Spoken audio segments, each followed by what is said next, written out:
আমাদের অনেক দিনের কষ্টের জমানো টাকা দিয়ে যখন একটা ফোন কিনি, কেনার পরে দেখা যায় যে 1 সপ্তাহ 10 দিন যেতে না যেতে সেটার মধ্যে গ্রিন লাইন পড়ে যায়, পিঙ্ক লাইন হয়ে যায়, ক্যামেরা ডেড হয়ে যায়, মাদারবোর্ড ডেড হয়ে যায়। এ ধরনের নানান প্রবলেম কিন্তু আমরা ফেস করি। দেখা যায় যে পিক্সেলের ক্ষেত্রে অনেক সময় নেটওয়ার্ক ঠিকঠাক পাচ্ছে না এবং দোকানে নিয়ে যাওয়ার পরে ফোনটা রিপ্লেস করে দিতেও কিন্তু তারা অনেক ধরনের প্রবলেম ফেস করে। তো সেই জায়গায় চিন্তা করলাম যে যেহেতু আমরা স্পেশালি হচ্ছে ইউজড ফোন নিয়ে আপনাদেরকে ভিডিও দিয়ে থাকি, আপনাদেরকে বলি যে ইউজড ফোন চাইলে কিনতে পারেন এবং আপনাদেরকে দু একটা স্পেসিফিক দোকানও কিন্তু সাজেস্ট করি।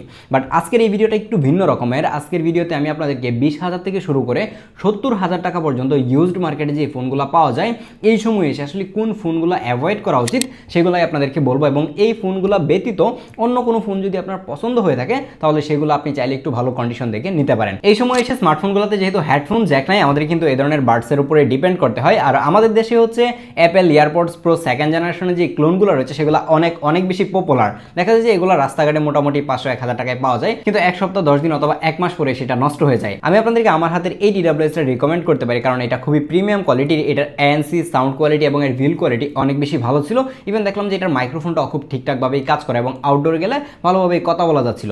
আর এই প্রিমিয়াম কোয়ালিটির ইয়ারবাডসটা কিন্তু এখন পাওয়া যাচ্ছে ড্রপ আউট গ্যাজেটে। আপনি চাইলে কিন্তু ড্রপ আউট গ্যাজেট থেকে এটা পারচেস করতে পারেন। আর যদি আমাদের চ্যানেলের রেফারেন্স দেন তাহলে তো অবশ্যই আপনি এটা ফ্রিতে হোম ডেলিভারি পেয়ে যাবেন, যার কারণে আমাদের চ্যানেলের রেফারেন্স দিতে একদমই ভুলবেন না। তাহলে আমরা শুরু থেকেই শুরু করি। 20 থেকে 30,000 টাকা বাজেটে কিন্তু অনেকেই আছে যারা আইফোন কিনতে চায়। বাই দ্য ওয়ে আরেকটা বিষয় প্রথমেই বলে রাখি যে আমাদের এই লিস্টের মধ্যে অনেকগুলো আইফোন রয়েছে, কারণ হচ্ছে দেখা যায় যে ইউজড মার্কেটে আইফোনগুলো অনেক বেশি পপুলার।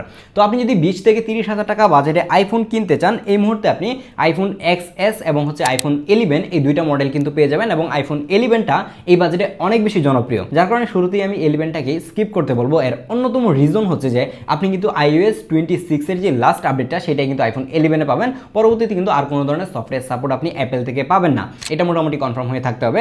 আর তার থেকে বড় বিষয় হচ্ছে যে একটা 5 বছর 6 বছর পুরাতন ফোন এখন যেটা হচ্ছে ফ্রেশ কন্ডিশন বলে সেল করা হচ্ছে, 90% 91% ব্যাটারি হেলথ, 85% ব্যাটারি হেলথ বলে আপনাদেরকে দেয়া হচ্ছে, সেগুলো ম্যাক্সিমাম টাইম না, একদমই 95% to 98% সেই ফোনগুলোর ব্যাটারি বুস্ট এবং ব্যাটারি চেঞ্জ করা। তো সেই ক্ষেত্রে আমি অবশ্যই আপনাদেরকে বলবো যে আইফোন 11 থেকে অনেক বেশি দূরে থাকার জন্য।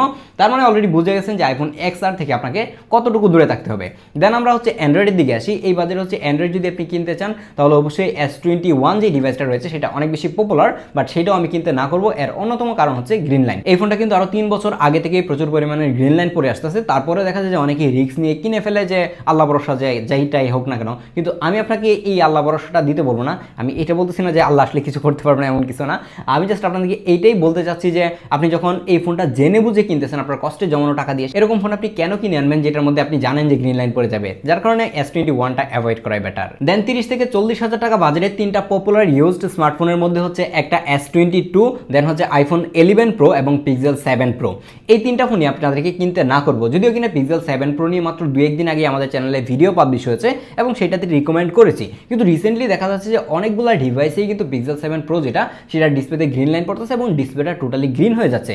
তো এই রিস্কটা আপনাদেরকে না নিতেই বলবো। যাদের বাজেট কম কিন্তু ক্যামেরার জন্য একটা ফোন লাগবেই, তাদেরকেই শুধুমাত্র Pixel 7 Proটা আমি সাজেস্ট করি, তাছাড়া কাউকে এটা আমি সাজেস্ট করবো না। দেন S22 এর কাহিনী আপনারা সবাই জানেন যে এখন গণহারে সেটাতে গ্রিন লাইন পড়তেছে, আর যখন থেকে One UI 7 এর আপডেট হচ্ছে S22 এর মধ্যে চলে আসছে তারপর থেকে তো আরো বেশি হচ্ছে যে গ্রিন লাইন পড়তেছে, যার কারণে এটা নেওয়ার কোনো মানেই হয় না।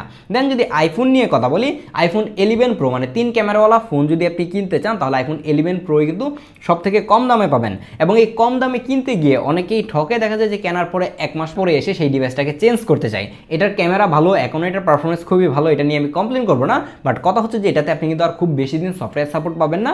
তার থেকে বড় কথা হচ্ছে এটার ব্যাটারি অনেক বেশি ছোট, তার উপরে আপনি ব্যাটারি রিপ্লেস করা পাবেন, ব্যাটারি বুস্ট করা পাবেন, এবং নানান প্রবলেমওয়ালা ফোন কিন্তু এখন পাওয়া যাচ্ছে, এবং ম্যাক্সিমাম ফোনগুলোই হচ্ছে রিফার্বিশড এবং দেখা যায় যে সেগুলোতে রিপেয়ার করা থাকে। তো যার কারণে 11 Proটা অবশ্যই এই সময় এসে স্কিপ করা উচিত। এখন কথা বলা যাক 40 থেকে 50,000 টাকা বাজেট নিয়ে। এই বাজেটের মধ্যে আমাদের লিস্টে দুইটা ফোন রয়েছে, একটা হচ্ছে আইফোন 11 Pro Max আর একটা হচ্ছে S22 Ultra। IPhone 11 Pro Max এর বয়স কিন্তু অলমোস্ট 6 বছর হয়ে যাচ্ছে। তো এত পুরাতন একটা ডিভাইস আপনি 50,000 টাকার মতো খরচ করে কেন কিনবেন? কেনার কোনো রিজনই নাই, কারণ এটার মধ্যে কিন্তু সফটওয়্যার আপডেট বন্ধ হয়ে যাচ্ছে। তার উপরে দেখা যায় যে এখন যেই ফোনগুলো মার্কেটে পাওয়া যাচ্ছে সেগুলো ম্যাক্সিমাম টাইমই মানে 80 to 90% ফোনগুলো কিন্তু রিফার্বিশড, দেখা যায় যে ফোনগুলো রিপেয়ার করা হয়েছে, কিংবা ওই ফোনের ব্যাটারিগুলো চেঞ্জ কিংবা ক্যামেরা চেঞ্জ, ডিসপ্লে চেঞ্জ, এই ধরনের নানান ইস্যু রয়েছে, যার কারণে কোনো অবস্থাতেই এই ফোনটা এই মুহূর্তে নেওয়া উচিত হবে না। আপনার বাজেট এরকম যদি থাকে তাহলে আপনি 13 অথবা 12 Proটা দেখতে পারেন, যেটা এখনো মোটামুটি ভালো পাওয়া যাচ্ছে, স্পেশালি আইফোন 13টা। দেন যদি S22 এর দিকে আসেন, S22 আলট্রা, সেটার মধ্যে ধুমায় গ্রিন লাইন পড়তেছে লাস্ট অনেক বছর ধরেই, সেটা আপনারা সবাই জানেন। আর One UI যখন 7 আসছে তারপর থেকে তো এটার অবস্থা আরও বেশি খারাপ হয়ে গেছে। অনেকেই আলট্রা ফোনটাকে মানে S22 আলট্রা যেটা সেটার মডেল আর হচ্ছে এখন যে S25 আলট্রা সেটার মডেল কিন্তু দেখতে একদমই সেম, কোনো অবস্থাতেই ডিজাইনের ডিফারেন্স নাই, যার কারণে হচ্ছে কম টাকা পেয়ে মানুষজন S22 আলট্রা অনেকেই কিনতে চায়। বাট আমি বলবো যে এই ভুল কখনোই করেন না, আপনার 50,000 টাকা অ্যাটলিস্ট জলে ফেলায়েন না। তারপর আমাদের লিস্টে 50 থেকে 60,000 টাকা বাজারে রয়েছে দুইটা ফোন, সেটা হচ্ছে Pixel 8 Pro আর একটা হচ্ছে iPhone 13 Pro। iPhone 13 Pro এর কি অবস্থা সেটা সবাই জানেন যে এখন মার্কেটে যেগুলো পাওয়া যায় সেগুলোর মধ্যে দেখা যায় যে ডিসপ্লে চেঞ্জ ফোন অনেকগুলো পাওয়া যাচ্ছে, বাট আমি নিজে একবার ডিসপ্লে চেঞ্জ ফোন নিয়ে মানে ধরা গায়ে গেছি আর কি, যাই হোক সেটা নিয়ে না বলি। তো সে জায়গায় এসে iPhone 13 Pro খুবই ভালো ডিভাইস, পারফরমেন্স খুবই ভালো, ক্যামেরা একদমই জোস লেভেলের ক্যামেরা, বাট ডিসপ্লেটা একদমই আলু লেভেলের, মানে ডিসপ্লের মধ্যে প্রচুর পরিমাণে গ্রিন লাইন পরে, পিঙ্ক লাইন পরে, ডিসপ্লে চলে যায়। এই প্রবলেমটা মোটামুটি 50 to 60% ফোনের মধ্যে হয়ে থাকে, তো এত বড় রিস্ক নেওয়ার কোনো মানেই হয় না।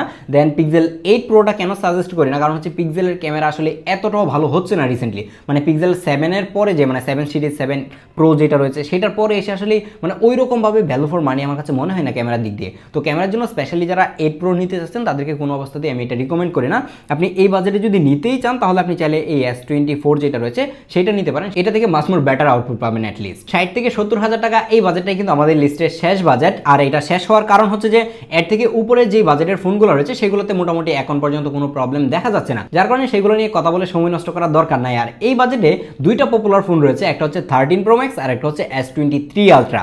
S23 Ultra কেনার কথা না করলে হয়তো বা অনেকেই গালি দিবেন, কিন্তু এটা বলতেই হচ্ছে যে এই সময় এসে এটার মধ্যে গ্রিন লাইন পড়তেছে, এবং এই প্রবলেমটা স্যামসাং এর একটা জাতিগত প্রবলেম, যেটা আমি আরো 2-3 বছর আগে থেকে বলে আসতেছি। আপনি যদি আমার 3 বছর আগের ভিডিও দেখেন সেগুলোতে দেখবেন যে আমি এটাই বলতেছিলাম যে স্যামসাং এর ফোনগুলা স্পেশালি ফ্ল্যাগশিপ ফোনগুলা 2 বছর পরে এসে গ্রিন লাইন পড়তে শুরু করে।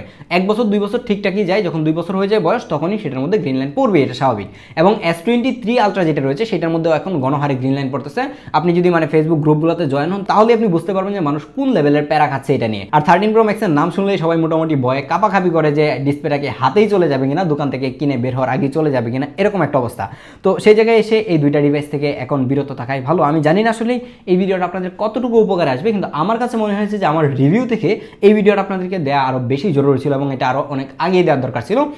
সরি লেট করার জন্য। পরবর্তীতে আমরা এই ধরনের আরও ভিডিও দেওয়ার ট্রাই করবো, যদি কোনো ফোনের মধ্যে এই ধরনের বেশি প্রবলেম হওয়া শুরু করে, হয়তো বা কোনো শর্টস দিয়েও আপনাদেরকে আপডেট দিতে পারি। আর আপনাদের কাছে আরেকটা রিকোয়েস্ট করবো যে আপনার হাতে যদি এমন কোনো ডিভাইস থাকে কিংবা আপনার মাথায় এরকম কোনো ডিভাইস এসে থাকে যেটার মধ্যে এরকম প্রবলেম হচ্ছে আমি বলতে ভুলে গেলাম, তাহলে একটু প্লিজ কষ্ট করে কমেন্ট করবেন, এবং 2-4টা যদি মডেল আপনি লিখতে পারেন আপনার কমেন্টটাকে আমি পিন করে রাখবো, যাতে করে অন্য কারো একজনের উপকার হতে পারে। দেখা হচ্ছে পরবর্তী ভিডিওতে, সেই পর্যন্ত ভালো থাকবেন, সুস্থ থাকবেন, আল্লাহ হাফেজ।